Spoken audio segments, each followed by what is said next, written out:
So we're in section 3 now. We're going to discuss the division of the Roman Empire and analyze the role Justinian and Theodora played in the revival of the Roman Empire, and also examine the rise of the Byzantine Empire.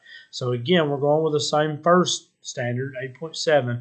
We're also adding 8.9. Describe the rise of the Byzantine Empire, its institutions, and its legacy, including the influences of the emperors Constantine and Justinian, and the effect of the Byzantine Empire on art, religion, architecture, and law. So some of the later emperors of Rome feared Rome was getting too large and hard to control and gave away some of its land. Diocletian is going to be the one we're going to talk about. Rome was having to deal with threats from the north of Germanic tribes and from the east with Persia, and they felt like it was just too much land to rule. Disease and internal struggle also weakened Rome, including people allowing Germanic tribes to move in and settle. So what's happening is you're having disease that's running rampant during this time. And so a lot of the Romans are very sick. It's another reason why they felt like the land was too large. They're like, let's deal with our problems at home because we got a lot of them. A lot of the Germanic tribes were also moving in. People were allowed them to move in to different areas around where they lived. And by doing so, they were compromising their own safety because these Germanic tribes, a lot of them are going to try to rise up against Rome, and they're already living amongst them. Diocletian was the emperor that divided Rome into two parts.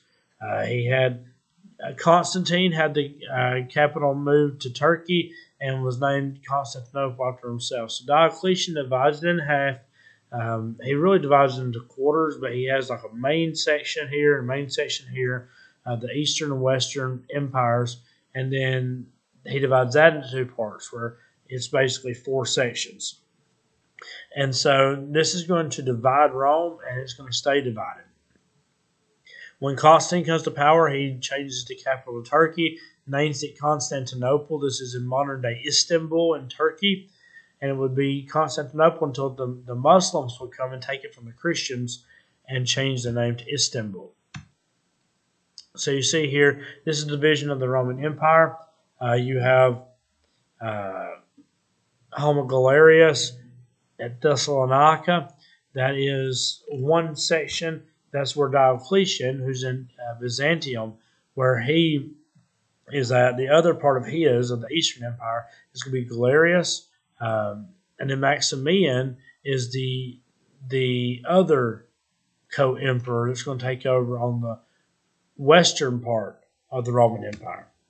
Rome started to have a problem with people raiding the empire. One group did this was the Huns, which are fierce warriors from Central Asia. They're also the bad guys in the animated Disney movie Mulan. Goths are Visigoths and Ostrogoths. They were also people that were invading during this time.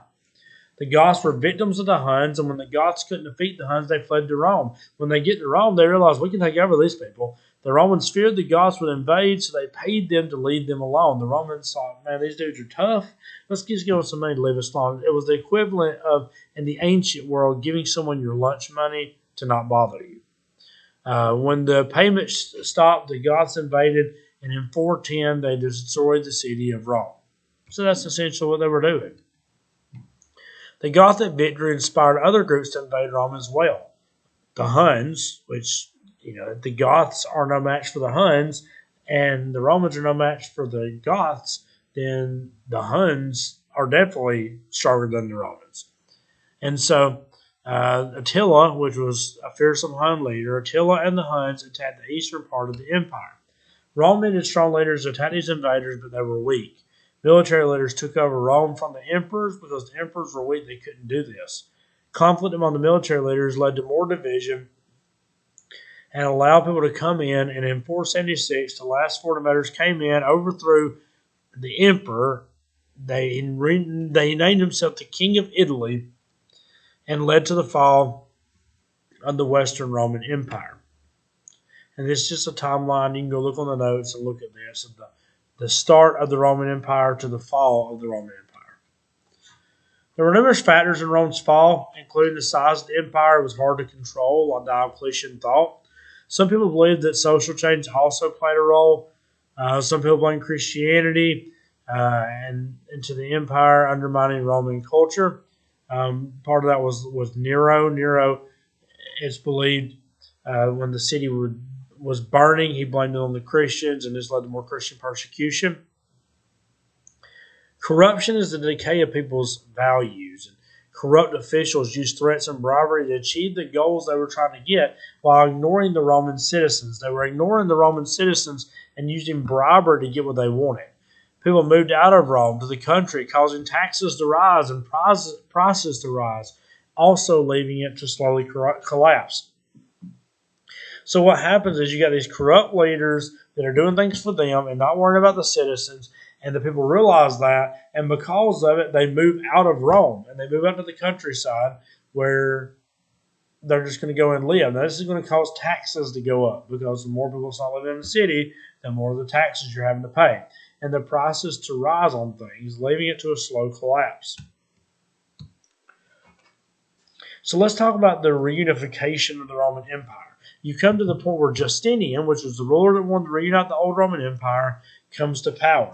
He was passionate about this, along with the church, and he wanted every law that was out of date or, quote, unchristian to be removed because this was a Christian empire at this point. And so any out-of-date, unchristian laws he wanted removed. He was successful, but had many enemies. He also had a very powerful wife named Theodora.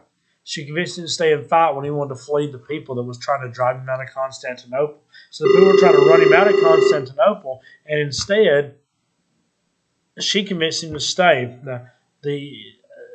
A story that comes out of this is that she tells him that purple is a good color to die in, because purple is the color of royalty, and basically, I would rather stay here and die than flee like a coward. He stayed, he crushed his opponents, but when he died, his empire started to dwindle, and eventually the Eastern Roman Empire fell as well. And there's a picture of Justinian and Theodora. The group that took over the region after the Eastern Roman Empire was a group of people that spoke Greek instead of Latin. This is going to be where Latin starts to fall. And this is going to be the rise of the Byzantine Empire, the group that took over after the Romans in the East.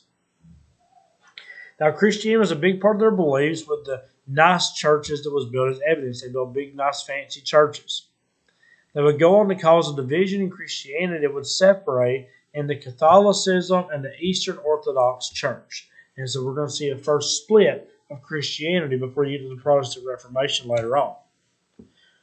And so you see that during the time of Justinian, or the Byzantine Empire before Justinian, had the area here of the eastern part of the empire, with Constantinople. Justinian's conquest takes over. He don't get all of the Mediterranean Sea taken back, but he gets a good chunk of it taken back.